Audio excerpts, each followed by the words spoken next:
again to the Medical Terminology Podcast.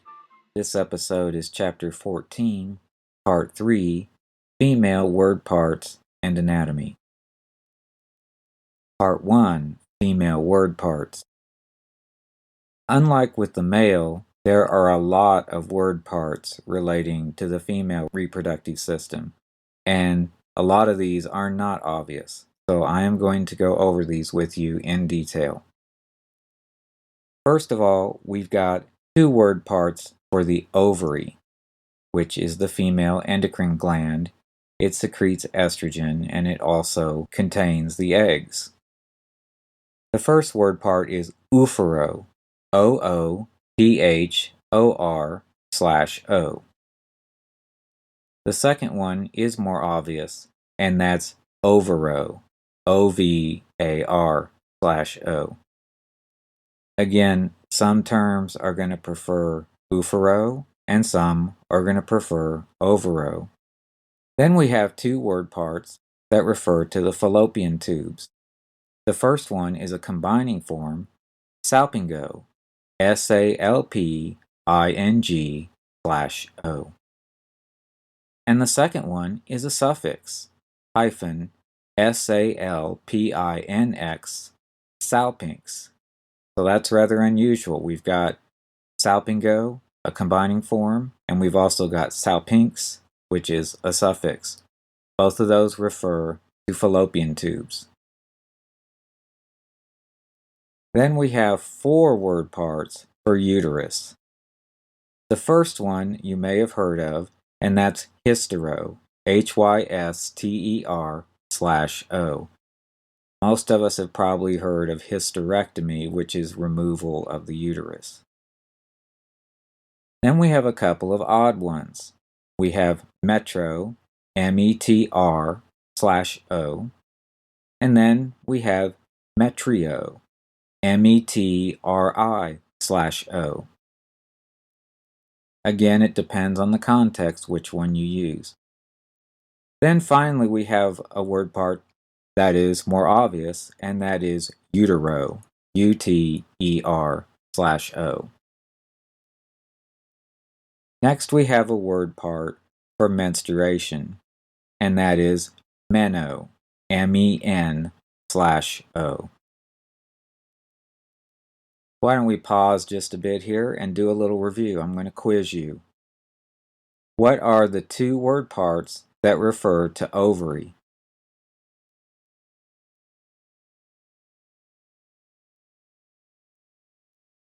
We have oophoro, OOPHOR/O,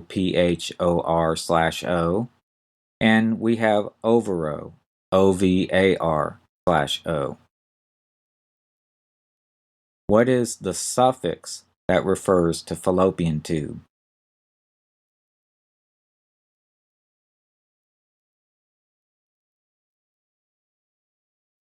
That's salpinx, hyphen, SALPINX. And what is the combining form that refers to fallopian tube?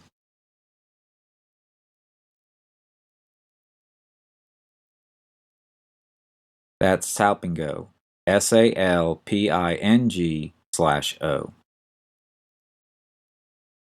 What is the combining form that refers to menstruation?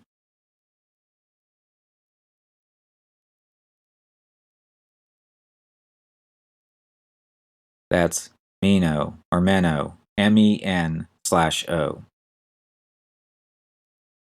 And then we have four combining forms that refer to uterus. What is the combining form that begins with the letter H?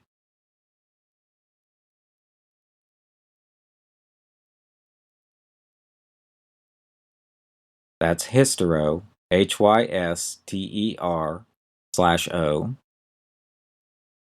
And what are the combining forms that begin with M?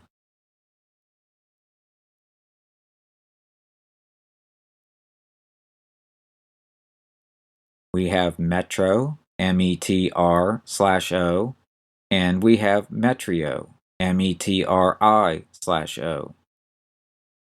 And finally, what is the fourth combining form for uterus, the one that is obvious?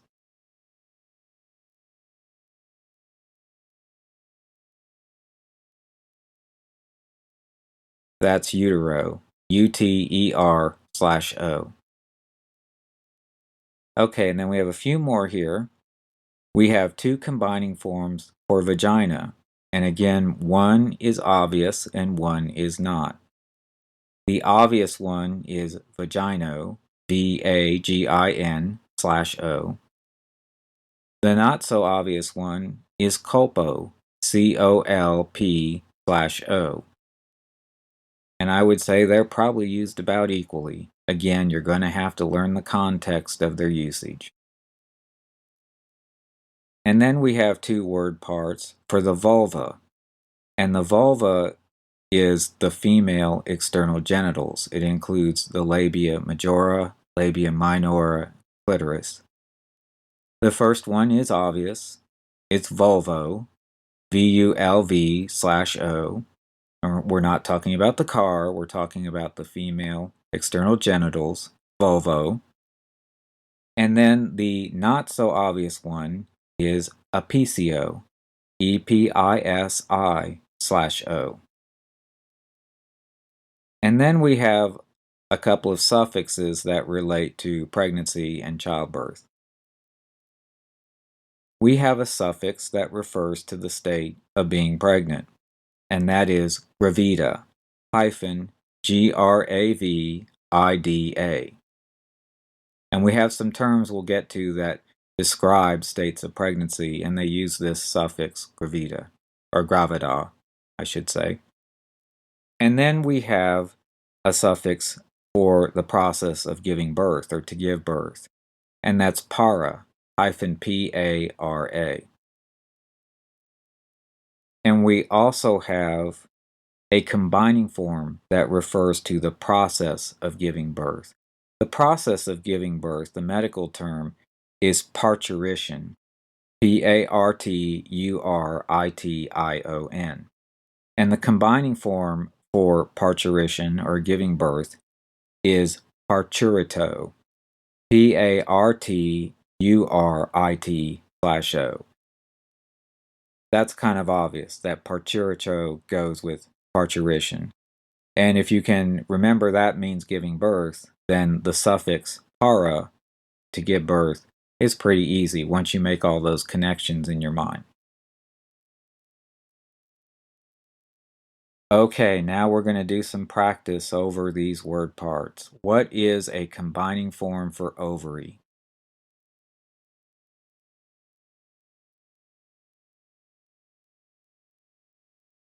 Okay, you should have said or could have said oophoro, OOPHOR/O,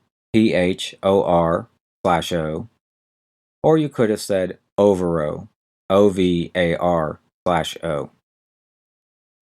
And what is the suffix that refers to giving birth?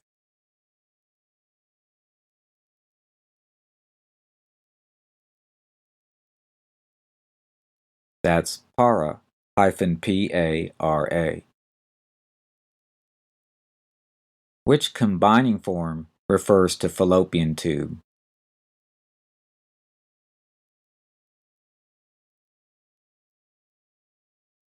Well, the combining form is salpingo, SALPING/O. Name a combining form that refers to uterus.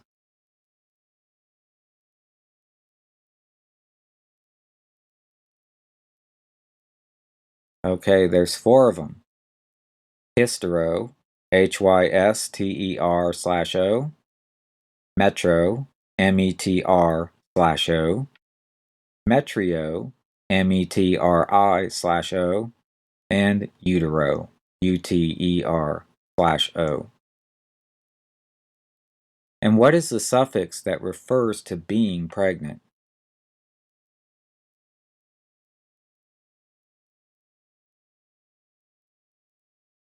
Okay, that's gravida, -GRAVIDA. What is the suffix that refers to fallopian tube?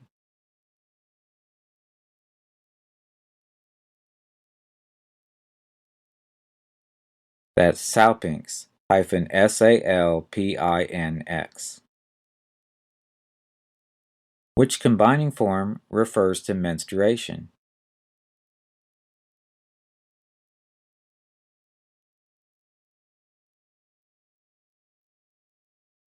That's meno, MEN/O.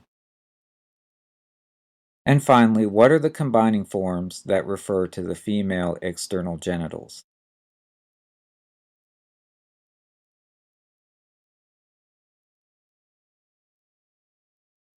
We have vulvo, VULV/O, and episio, EPISI/O. Okay, we've got quite a few word parts there. You're going to want to do some practice on those so that you get them down. Now that we've done the word parts, we're going to go ahead and look at some of the anatomy. And I'm not going to cover everything on the anatomy, but I am going to focus in on part of the anatomy that tends to be troublesome. And that's usually the internal anatomy. The external anatomy generally does not give too much trouble, but if you're not familiar with that, be sure to study that.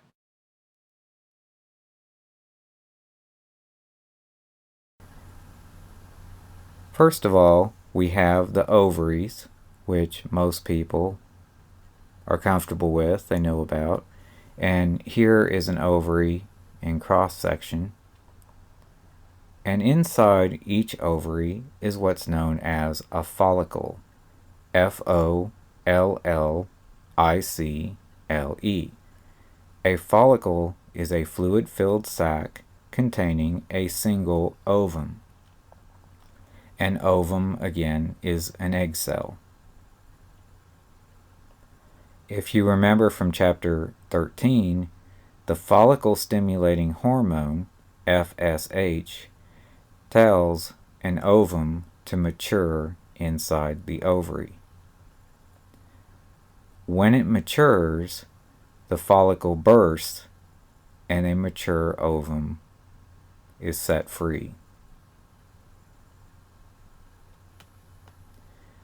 When the ovum is set free, it is caught by the fimbriae, FIMBRIAE, fimbriae. And this is this fringed, finger-like structure.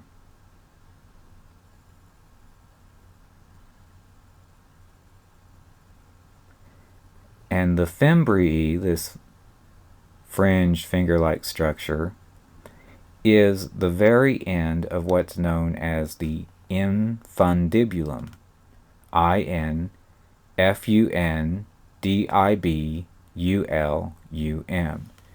The infundibulum is actually labeled over here,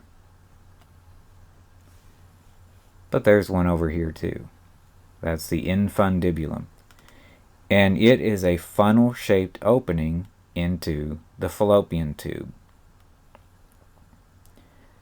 So the follicles mature, they burst, releasing an ovum.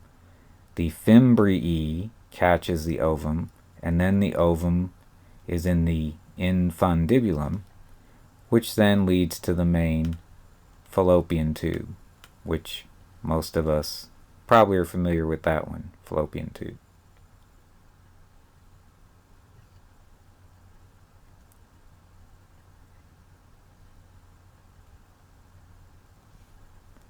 After the fallopian tube, we have the uterus.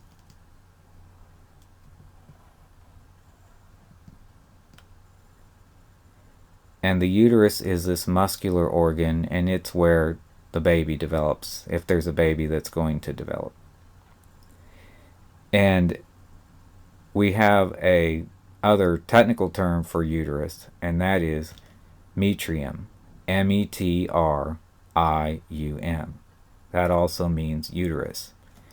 And then there are layers to the tissues of the uterus, just like the heart. Remember, the heart had its layers. The uterus has its layers. First, we have the perimetrium, PERIMETRIUM, and that is the outside layer of the uterus. Remember, peri means outside or surrounding. Then we have the myometrium, MYO, metrium. Myo, remember, is muscle. It is the main muscular layer of the uterus. And finally, we have the endometrium. endometrium. And endo means within. It is the inner lining of the uterus. So there's the endometrium, the inner lining. Couple of other terms. The top part of the uterus is known as the fundus, Fundus. And we have a term for the main body of the uterus, and that is not illustrated here. That is the corpus, Corpus.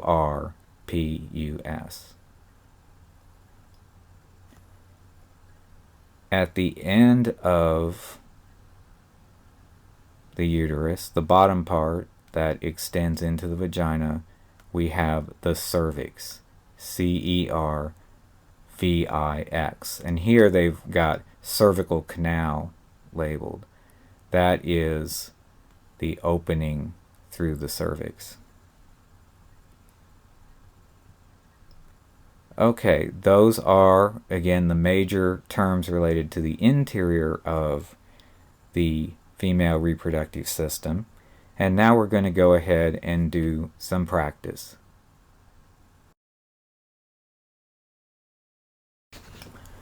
What is the term for this top part of the uterus up here?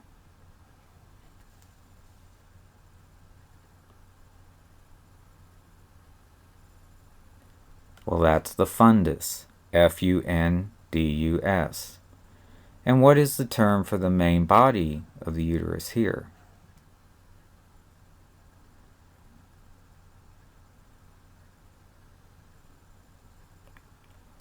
That is the corpus, Corpus.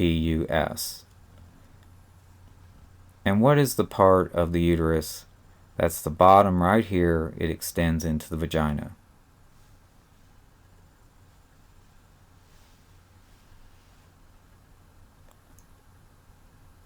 That's the cervix, Cervix. And what do we call this gland right here, shown on the outside, and then we can see the cross section here? What do we call that?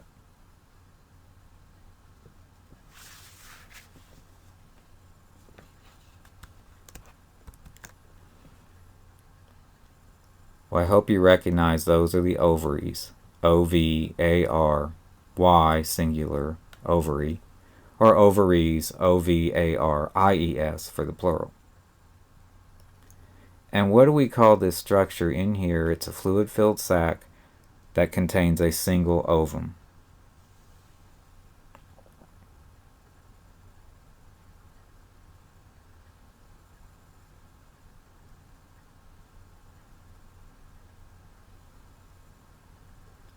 Well, that's a follicle, or a Graafian follicle, Follicle.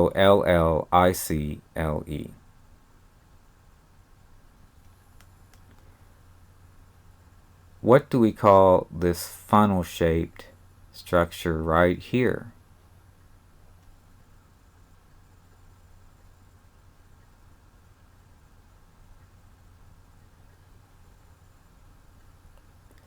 That's the infundibulum, Infundibulum.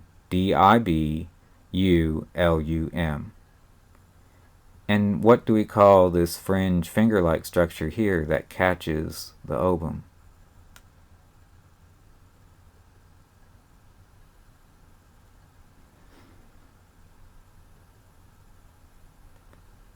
Those are the fimbriae, Fimbriae.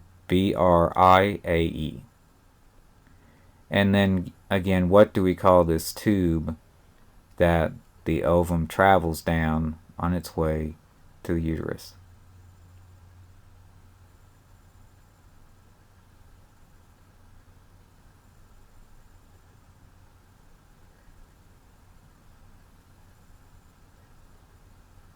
Well, that's the fallopian tube, F-A-L-L-O-P-I-A-N, tube.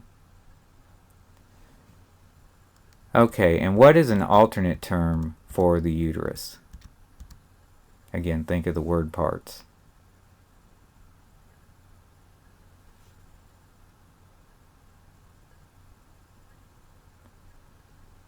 Remember, metro, M-E-T-R/O, is one of the word parts for uterus, so we could also call it the metrium, M-E-T-R-I-U-M.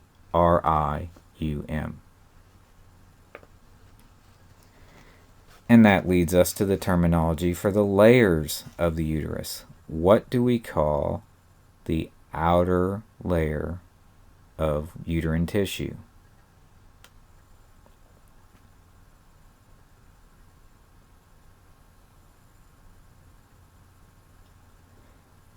The outer layer is the perimetrium, P-E-R-I-M-E-T-R-I-U-M.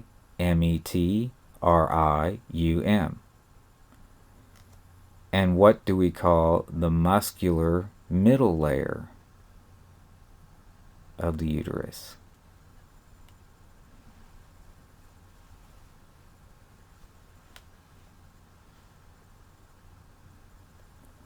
That's the myometrium, M-Y-O-M-E-T-R-I-U-M. Myo means muscle. It's the main muscular layer. And finally, we have this internal layer, the internal lining of the uterus.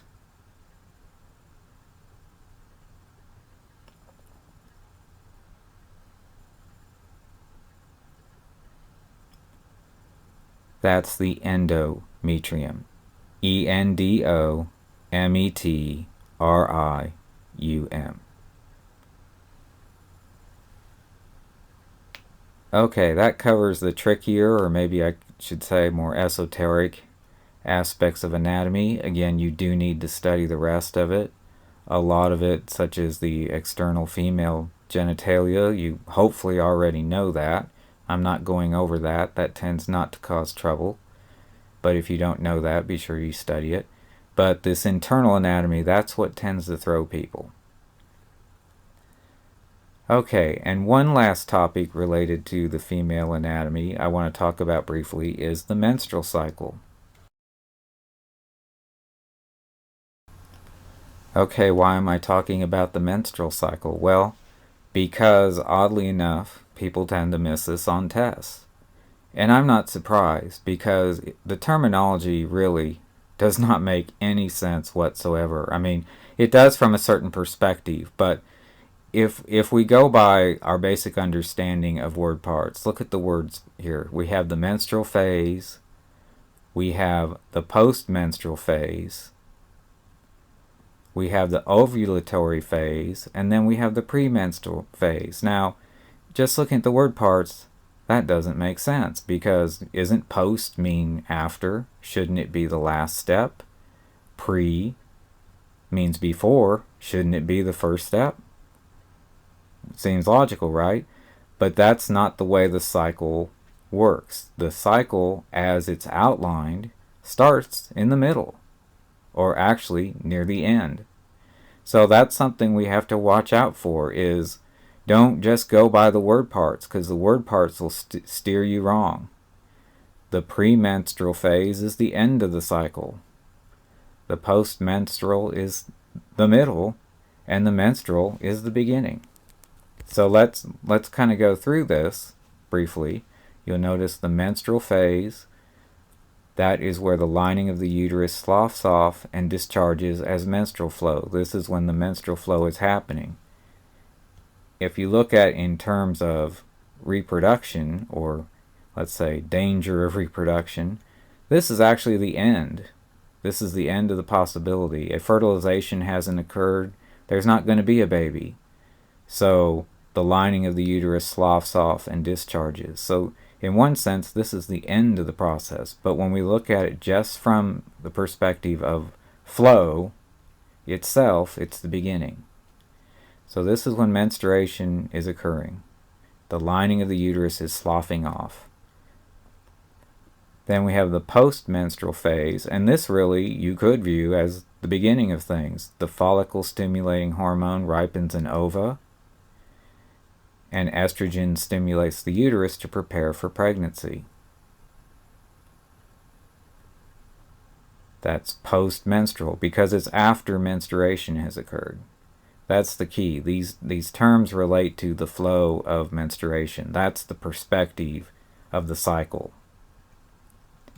And then we have the ovulatory phase, which actually makes sense.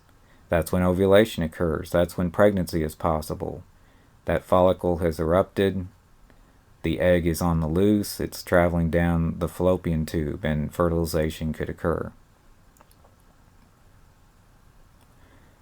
Now, if a fertilization does not occur, then we're in the premenstrual phase before menstruation starts. When that happens, the hormone levels are going to change, and the endometrium, that's the inner lining, right, of the uterus, is going to start breaking down. And after it breaks down, then the cycle repeats. Menstruation starts again. Okay? So you're going to want to study this a little bit, and again, think in terms of the perspective of the flow.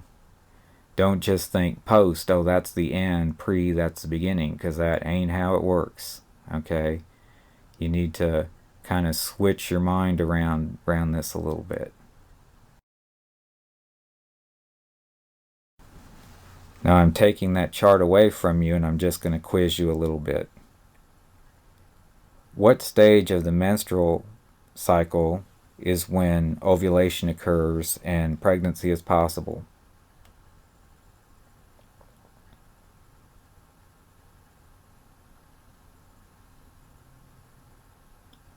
Well, that's the ovulatory phase. O-V-U-L-A-T-O-R-Y.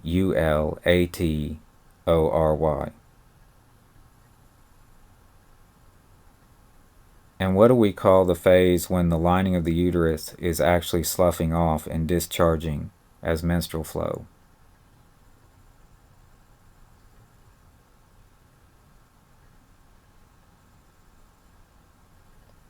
Well, that's the menstrual phase. M-E-N-S-T-R-U-A-L. Now we get to the trickier ones. What do we call the phase when the follicle-stimulating hormone is ripening an ova, and the estrogen is stimulating the uterus to prepare for pregnancy?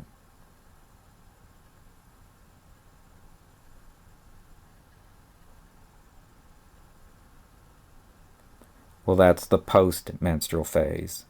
P-O-S-T-M-E-N-S-T-R-U-A-L. And finally, what do we call the phase when no fertilization occurs and the hormone levels change and the endometrium starts to break down?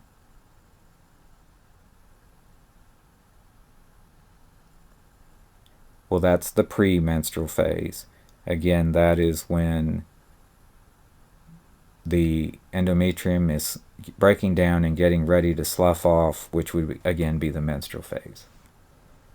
Okay, that again covers the trickier elements of the female anatomy. Good luck studying on this. And this ends this episode of the Medical Terminology Podcast.